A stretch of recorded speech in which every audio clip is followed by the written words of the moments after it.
tiens, si vous avez des propositions sur la traduction, je suis preneur. Le pipe, c'est bien comme ça, pipe. On dit entonnoir des ventes, mais c'est moche. En fait, voilà, l'entonnoir, c'est ça. En entrée, vous avez par exemple, sans contact qualifié, vous avez pu en avoir, je ne sais pas, 70 au téléphone, vous avez obtenu 20 rendez-vous, vous avez fait partir 10 propositions, et puis en bas de votre entonnoir, il y a des petits bouts de quittance, ce sont les clients qui signent. D'accord? Donc retenez cette image, c'est pour ça qu'en français on dit entonnoir des ventes. Bon, c'est pas un mot que j'utilise beaucoup, je préfère le mot pipe. Mais c'est pareil, la notion de pipe, c'est la notion de tuyau en anglais. Hein. Pipeline, on dit pipeline. Alors, votre process commercial, mettez-le de cette façon-là. Je vous propose deux, après vous faites ce que vous voulez. Vous ne voyez aucune injonction dans ce que je dis, évidemment je ne me permettrai pas. Moi, ce sont que des conseils et des pratiques de bon sens.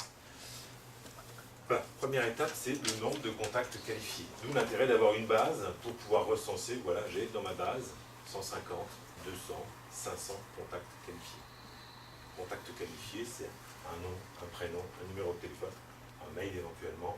C'est quelqu'un, et c'est une société, c'est quelqu'un dont je sais qu'il est toujours dans la société et que j'appelle régulièrement. Donc, c'est pas un contact qualifié, c'est pas ce que je peux acheter comme base de données auprès de la chambre de commerce ou d'autres intervenants. Ça, ce serait encore avant. Donc, c'est vraiment ceux que vous avez qualifiés vous-même en disant, voilà, ça, je sais que c'est de l'information fiable. Je peux les appeler, ils n'ont pas démissionné, ils ne sont pas morts. Voilà. Donc là, c'est la première étape, le nombre de contacts qualifiés.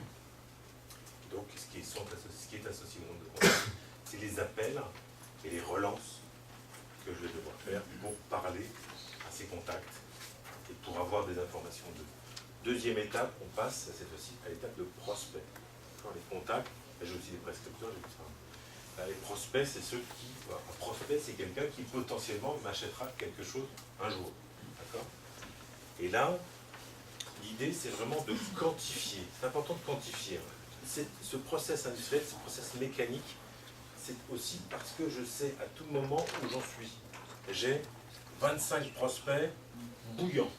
Bouillant, ça veut dire que j'ai fait partir un devis ou une proposition. D'accord? Ce sont des définitions très strictes. Donc j'associe 80%, c'est évidemment la probabilité que je pense de signer l'affaire. J'ai... C'est pas moi. Hein. Non, c'est pas moi.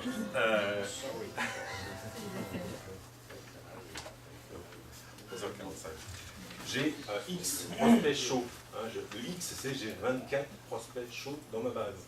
Dans une base client toujours. Un prospect chaud, c'est un prospect. Par exemple, je vous donne ma définition de prospect chaud, vous aurez votre définition de prospect chaud en fonction de votre process commercial. Ma définition de prospect chaud, c'est un prospect que j'ai vu en rendez-vous et voilà, qui m'a fait part d'un besoin sur lequel je vais probablement lui faire une proposition. Et enfin, le prospect tiède, 20% de taux de transformation. C'est quelqu'un qui m'a exprimé un besoin pour l'instant, mais que je n'ai pas encore convaincu, à qui je n'ai pas encore fait l'association de son besoin et de ma proposition. D'accord? Donc, mesurer, quantifier. Troisième étape, je gère, je suis mes devis. Je sais où j'en suis au niveau de mes devis. J'ai 25 devis dehors, sur tel montant, avec tel prospect. Et voilà, j'attends la réponse. Pour un devis qui est parti sans réponse au bout d'un certain temps, bon, je rappelle, c'est plutôt mal parti. J'ai le montant initial du devis, et j'ajoute évidemment, c'est à cette étape-là que j'ajoute la part de négociation. Enfin, je l'écris, d'accord. Le message, il est assez clair. Hein.